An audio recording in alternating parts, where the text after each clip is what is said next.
Pressurize کیا جاتا رہا. کسی کا نام آیا اس میں، انہوں نے ایگزامپل بھی دی ہے، ایک شخص کا نام بھی بتایا کہ نیو جرسی میں کچھ اکاؤنٹس تھے، اسے وہاں پہ میں نے کہا کہ اس کو آپ اٹارنی جنرل جو نیو جرسی اس سے بات کریں، اسے منجمد کروایا جائے اور پیسہ پاکستان بھجوایا جائے.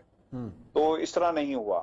تو انہوں نے کافی ساری ایگزامپلز بھی دی ہیں. پھر وہ اب جو امپورٹنٹ چیز ہے، جو دوسری قسط تھی جو ہم نے ریلیز کی، اس میں انہوں نے ذکر کیا ہے کہ اکتوبر 2018 میں ایک وفد آتا ہے اور نیشنل کرائم ایجنسی میں وہ ملتا ہے ان ایکسپلینڈ ویلتھ آرڈر کے تحت، اور وہ فروزن ایسٹس جو یہاں پر ہیں اس کے اوپر جو میوچل انڈرسٹینڈنگ کے جو ایگریمنٹس ہیں جس میں تعاون کیا جائے گا، اس بنیاد پر وہ ملنے کے لیے یہاں پر آیا نیشنل کرائم ایجنسیز پہ. کہتے میں نے ان سے ملاقات کی، کبھی مساوی نے کہا، اور پھر میں نے بتایا کہ جناب ایک اور بھی اکاؤنٹ ہے. تو وہ انفارمیشن ان اٹینڈڈ گئی. تو 12 اکتوبر 2018 کی وہ بات کر رہے ہیں، تو یہ کیوں ان اٹینڈڈ گئی؟ اور پھر انہوں نے یہ بھی کہا کہ کانٹریکٹ تھا، اس کانٹریکٹ کا کیا ہوا؟ مجھے نیا کانٹریکٹ دیا گیا، آفر دی گئی، وہ کانٹریکٹ کا کیا ہوا؟ تو ان شارٹ مشرف ٹائم میں انہیں ہائر کیا گیا، اور آکسفورڈ یونین کا وہ ذکر بھی کرتے ہیں جہاں پہ مشرف سے ان کی ملاقات ہوئی. اور اب جو لیٹسٹ انفارمیشن ہے میرے پاس وہ بھی میں آپ سے شیئر کر لیتا ہوں کہ جو کچھ لوگوں سے میری بات ہوئی ہے، چونکہ انفارمیشن از آؤٹ دیئر اور لوگ چاہ رہے ہیں کہ اس کا مزید جو فیر وہ بڑا ہو، تو لوگ بتا رہے ہیں جو سورسز میرے کہ مشرف صاحب نے سپریم کورٹ بات کی بات ہے جس کا ذکر مشرف صاحب نے وہاں پر کیا اس آکسفورڈ یونین کی اس میٹنگ کے اندر. وہ یہ کہتے ہیں کہ سپریم کورٹ میں تو بہت بعد میں گیا، اس سے پہلے بھی مشرف صاحب نے اس لسٹ میں سے ناموں کو اڑوانا شروع کر دیا تھا. لوکل باڈیز الیکشن ہوئے، اس میں بھی یہی کچھ ہوتا رہا، اور پھر جس کا وہ حوالہ دیتے ہیں کہ ایک کو وزیر داخلہ لگا دیا گیا. تو یہ سب کچھ انہوں نے کروایا اور اس کا ذکر انہوں نے کیا، لیکن ملبہ جو تھا مشرف صاحب نے اپنی اس گفتگو میں جو آکسفورڈ یونین میں ہوئی وہ سارے کا سارا سپریم کورٹ میں ڈال دیا کہ وہاں پر این آر او مشرف صاحب نے دیا، ملبہ سپریم کورٹ پہ ڈالا. بالکل بالکل. یہ اچھا وہ نام کوئی ذکر کرتے ہیں؟ میں نام کس کا لیا ہے؟ اور دوسرا یہ مجھے بتائیے گا کہ جو انہوں نے خاص طور پہ اس پہ آئے ہیں کہ جو نواز شریف نے کہا ہے کہ یہ ہماری جیت ہو گئی ہے، جس پہ وہ خاص غصے میں آئے ہیں کہ تمہاری جیت نہیں ہوئی، یہ تو تم نے خود ڈیلے کیا تھا اس کو، میری پیمنٹس کو. سر یہ بنیادی طور پر جب یہ سوال میں نے ان سے کیا تھا تو ہی واز ریئلی اینگری. وہ کہتے تھے کہ جناب یہ کس طرح میرے اس فیصلے کو اپنے لیے استعمال کر رہے ہیں، اور ایسا تو کبھی ہوا ہی نہیں. وہ یہ کہتے ہیں کہ اگر ہم نے یہ جو اٹیچمنٹ جس کا وہ ذکر کر رہے ہیں کہ اگر ہم نے اس پہ کے پیچھے جانا ہوتا، کیونکہ مالیت 30 ملین پاؤنڈ ہے نا، تو ایون فیلڈ کی مالیت. اچھا عرفان یہاں رکیے گا ابھی، اس پہ بات آپ کی بڑی زبردست ہے، اس کو آگے بڑھاتے ہیں. یہاں حسین نواز صاحب نے اس حوالے سے، براڈ شیٹ کے حوالے سے ایک اپنا بیان جاری کیا، وہ پہلے سن لیتے ہیں پھر اس کو بھی گفتگو میں شامل کرتے ہیں. سنائیں جی حسین نواز صاحب نے کیا کہا ہے. براڈ شیٹ نے اس میں یہ آرگیو کرنے کی کوشش کی تھی کہ چونکہ ایون فیلڈ ریفرنس میں اکاؤنٹیبلٹی کورٹ کا فیصلہ شریف خاندان کے خلاف آ چکا ہے، بیسیکلی حالانکہ اس کا کوئی میرٹ تو نہیں بنتا ہے، لیکن میاں نواز شریف صاحب کے خلاف جو ہے جو اکاؤنٹیبلٹی کورٹ محمد بشیر صاحب کا فیصلہ تھا، چونکہ وہ فیصلہ ہمارے خلاف آ چکا ہے، اس لیے یہ اپارٹمنٹس گورنمنٹ آف پاکستان کی ملکیت ہیں. یہ براڈ شیٹ نے آرگیو کرنے کی کوشش کی تھی، لیکن جب یہ معاملہ یہاں پہ عدالت کے ان کے قریب ہی گیا تو اس کے اندر کوئی دم خم نہیں تھا، ان کو وہ ڈسچارج ہو گیا معاملہ. اگر اس میں کوئی دم خم ہوتا اور ہاں جی یہ دم خم نہیں تھا تو اس لیے عدالت نے اڑا دیا. عرفان آپ نے یہ گفتگو سنی ہے، بڑا 3.5-4 منٹ کا ان کا شارٹ ہے، لیکن بہرحال کرکس اس کا یہی ہے. تو اس حوالے سے براڈ شیٹ صاحب نے کیا کہا آپ کو انٹرویو میں، اور کیا ان کے آرگومنٹ کیا تھے؟ دیکھیں یہ سوال میرا بھی ان سے تھا کہ اس کو وہ اپنی پولیٹیکل مائلیج کے لیے استعمال کر رہے ہیں کہ عدالت نے انہیں کلیئر چٹ دے دی ہے. انہوں نے کہا کہ جناب فیصلہ پاکستان کی عدالت نے دیا ہے، لندن کی عدالت نے نہیں دیا ان کے خلاف. تو یہ کس طرح پاکستان کی عدالت کا فیصلہ یہاں پر اور یہاں کی عدالت کا کیسے اس کو وائس ورسا استعمال کیا جا سکتا ہے؟ تو اس کی کوئی حیثیت نہیں ہے، صرف پولیٹیکل مائلیج کے لیے اس کو استعمال کیا جا رہا ہے. اور اس پر وہ لفظ جو یوز کر رہے ہیں عثمان صاحب، انہوں نے بڑے سخت الفاظ استعمال کیے ہیں. برطانیہ میں لائبل قوانین بہت سخت ہیں. آپ کسی کو چور کہیں گے وہ آپ کو عدالت لے جائے گا. اگر وہ چور کہہ رہا ہے، جو لفظ انہوں نے یوز کیے کوٹ ان کوٹ، اگر ہم انہیں سامنے رکھیں تو آئی بلیو کہ یہ بہت دیر کر دی ایون فیلڈ نے اس میں جواب دیتے ہوئے. اگر وہ انٹرویو نواز شریف صاحب کا جس طرح آیا اور جنہوں نے ریئیکشن دیا, ریئیکشن نواز شریف صاحب کا آنا چاہیے تھا. اور آپ کو خبر بھی میں دے دوں کہ اندر کی خبر یہ ہے, کچھ سورسز مجھے بتا رہے ہیں کہ ایک میسج دے دیا گیا ہے کبھی مساوی کو کہ جناب ہم آپ کو عدالت لے کے جائیں گے. تو کبھی مساوی نے آگے سے یہ کہا ہے کہ اگر آپ مجھے پروف کر سکتے ہیں عدالت میں تو میں حاضر ہوں, اور میں آپ کی اس کسی بھی لیگل سوٹ سے ڈرنے والا نہیں ہوں. جو میں نے کچھ کہا ہے میرے پاس تمام ثبوت موجود ہیں. اور سب سے امپورٹنٹ بات, اگر حکومت پاکستان کسی پوائنٹ کے اوپر یہ سوچ لیتی ہے کہ ہم نے ایون فیلڈ کے معاملے کو دوبارہ اٹھانا ہے اور اس فرم کو دوبارہ انگیج کرنا ہے, تو وہ یہ کہتے ہیں کہ we are ready to go after Avenfield. تو اٹ مینس کہ انہوں نے یہ بھی کہا ہے کہ جو میں نے ریکورز کیے ہیں اس کے پاس ایک چیز کا بھی ثبوت نہیں ہے ان کے پاس, آپ نے جتنے بھی ایسٹس کے ہیں. یہ انہوں نے خاص طور پہ فکرے بولے ہیں. کبھی مساوی صاحب کے پاس ثبوت نہیں ہے؟ نہیں, نواز شریف کے پاس کوئی ثبوت نہیں ہے اپنی تمام ایسٹس کا کہ انہوں نے یہ پیسہ کہاں سے لائے. سر یہی تو منی ٹریل کا کیس تھا ہمیشہ سے, اور اسی چیز کو تو انہوں نے بنیاد بنا کے اسے کیپٹلائز کیا اور آگے لے کر گئے. لیکن سر امپورٹنٹ یہ ہے کہ جس میں انٹرویو میں انہوں نے کہا کہ 2016 میں سعودی عرب سے بلینز آف ڈالرز ایک اکاؤنٹ میں گئے. میں نے سوال ان سے کیا کہ بلین آف ڈالرز کس اکاؤنٹ میں گئے, کیا یہ کسی ایک شخص کا اکاؤنٹ تھا؟ تو انہوں نے کہا کہ ایک شخص کا نہیں تھا, it's a group of people. It means کہ جو کرپشن فرینچائز ہے اس میں ایک بندہ نہیں ہے, اس میں کافی لوگ موجود ہوں گے جس کا وہ ذکر کر رہے ہیں. تو 2016 میں حکومت کس کی؟ ہاں, نواز شریف صاحب کی حکومت تھی. ایک تو مجھے یہ بتائیں کہ یہ نواز شریف صاحب پر بات ہو رہی ہے, اور بھی کوئی نام انہوں نے لیے ہیں پاکستانی سیاستدانوں کے جن کے خلاف, یا کچھ اور جو سیاستدان نہیں ہے, یا کچھ اور سابقین کے؟ دیکھیں یہ 200 عثمان صاحب جو 200 لوگوں کی لسٹ ہے, I think is a balm shell, اور کچھ 200 لوگ ہیں, 200 لوگ میں کوئی چکا دینے والے نام بھی ہیں. بالکل ہیں, اور کچھ دنوں میں بلکہ ای میلز 1-2 روز میں میرے پاس آ بھی جائیں گی, کیونکہ اس کی کچھ ٹرمز انہوں نے طے کرنی ہے کہ ہم کس طرح اس کو پریزنٹ کریں گے. کیونکہ یہاں پہ برطانیہ میں لیگل معاملات جو ہیں اس پہ رہنمائی بھی لینا بہت ضروری ہوگی, اور کبھی مساوی یقیناً لے بھی رہے ہوں گے اس حوالے سے, اور ان کی ایک ٹیم بھی ہے جو کام کرتی ہے. تو 200 لوگوں کی ناموں کی لسٹ اٹ سیلف جو ہے اٹس اے بام شیل. یہ تو شہزاد اکبر صاحب کا کام آسان کر دیا موسوی صاحب نے. اتنی لمبی لمبی پریس کانفرنسز کی بجائے یہ ایک لسٹ سامنے آ جائے تو کام بھی ختم. ان میں پولیٹیشنز کتنے ہیں, کوئی اندازہ ہے پولیٹیشنز کتنے ہیں اور باقی کتنے ہیں؟ میں نے یہ سوال ان سے کیا تھا, ہاں یہ پوچھا تھا کہ کتنے لسٹ ہیں, کوئی ہمیں ایک نام بتائیں. انہوں نے کہا تھا کہ most of them are actually politicians, are associates of politicians, اور فرنٹ مین. اچھا, یہ جو ویلتھ بتائی جا رہی ہے کہ کتنے ارب ڈالر ہیں کہ جو لوٹنگ منی ہے جو غبن ہوئے ہیں, کوئی اس کی کوئی اماؤنٹ پتہ چل سکی ہے کہ انہوں نے کہا کہ اتنا ارب روپیہ, اتنا ارب ڈالر باہر پڑا ہوا, اتنے ارب پاؤنڈ باہر پڑے ہوئے سٹولن؟ میں نے ان سے یہ پوچھا کہ آپ کو ہائر کیا گیا, انہوں نے کہا جی مجھے ہائر کیا گیا. میں کہا نواز شریف کی برطانیہ میں جو رقم ہے جو سٹولن منی جس کا وہ کہا جا رہا ہے کہ مبینہ طور پر ایسی کوئی پیسے پڑے, انہوں نے کہا نہیں, not in U K, around the world, around the globe, that was the word he used.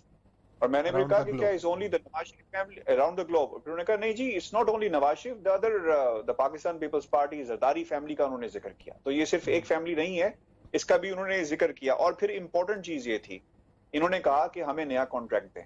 ایک شخص سے ملتے ہیں, ایک وفد نیشنل کرائم ایجنسی کی جب میں ملاقات ہوئی تو انہوں نے کہا کہ ایک نیا کانٹریکٹ ڈرافٹ کیا گیا, اور انہوں نے کہا کہ میرے پاس انفارمیشن ہے کہ بلینز آف ڈالرز ایک اکاؤنٹ کے اندر موجود ہیں, اور اگر آپ ہمیں الاؤ کریں تو ہم we can go after that. لیکن جو انفارمیشن ہم نے دی اس کا کیا بنا, کسی نے اس پر توجہ نہیں دی, اور جو ورڈز اس نے یوز کیے, nobody actually moved their fingers, that's what he used. حیران کن چیز ہے. اور اچھا, ہمیں تو ان انکشافات کا اور ان ناموں کا انتظار رہے گا جو آپ نے کہا. ویڈیو ہے اس میں آپ نے کیا کس چیز کو فوکس کیا ہے؟ سر جو سوال آپ کا کیا سر؟ یہ دوسری والی ویڈیو جو دوسرا حصہ آپ نے اس کا کرکس کیا ہے, اور کیا تیسرا بھی ہے کوئی, وہ بھی بتا دیں. سر تیسرا بھی ہے. دوسرے کے اندر تو